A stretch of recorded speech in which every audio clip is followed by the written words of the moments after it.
Hello friends, આજે આપણે ખજૂર આંબલીની ચટપટી ચટણી બનાવીશું.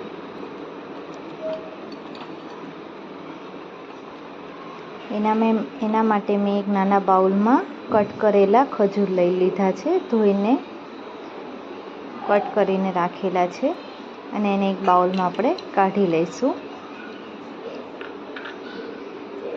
અને થોડીક અમથી આપણે એમાં આંબલી એડ કરીશું. તમારે આંબલી ના નાખવી તો બી તમે એને સ્કીપ કરી શકો છો.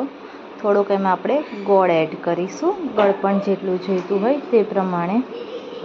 થોડુંક પાણી એમાં આપણે નાખીશું અને બધું મિક્સ કરીને આપણે એને ગેસ ઉપર થોડીક વાર ગરમ કરવા મૂકી દઈશું, એટલે થોડીક ખજૂર અને આંબલી આપણી સોફ્ટ થઈ જાય. હવે ખજૂર અને આંબલીને આપણે 2 કલાક રેસ્ટ આપી દીધો તો એકદમ સોફ્ટ થઈ ગયું છે. હવે આપણે એને મિક્સર જારમાં કાઢી લઈએ.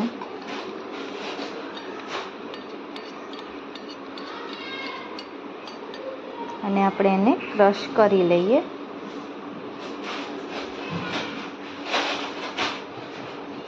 આપણી ચટણી હવે મિક્સરમાંથી ક્રશ થઈ ગયું છે. હવે આપણે એને બાઉલમાં કાઢી લઈએ. એક બાઉલમાં આપણે કાઢી લીધું છે. હવે એમાં આપણે થોડુંક સ્વાદ પ્રમાણે મીઠું એડ કરીશું.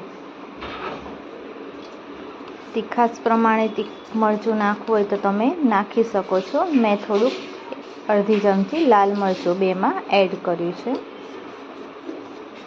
અને થોડુંક પાણી આપણે એમાં એડ કરી દઈશું અને ચટણીને થોડીક થીક થવા ગરમ કરવા મૂકી દઈશું. એટલે થોડીક થીક થઈ જાય, જાડી સેટ થઈ જાય. એને થોડીક વાર આપણે ઉકળવા દેવાની છે.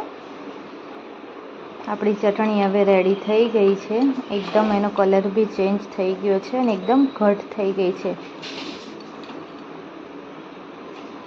મારી ચેનલને લાઈક કરજો, શેર કરજો અને કમેન્ટ કરજો. આપણી ચટણી તૈયાર છે, ખાટી મીઠી ખજૂર આંબલીની ચટણી.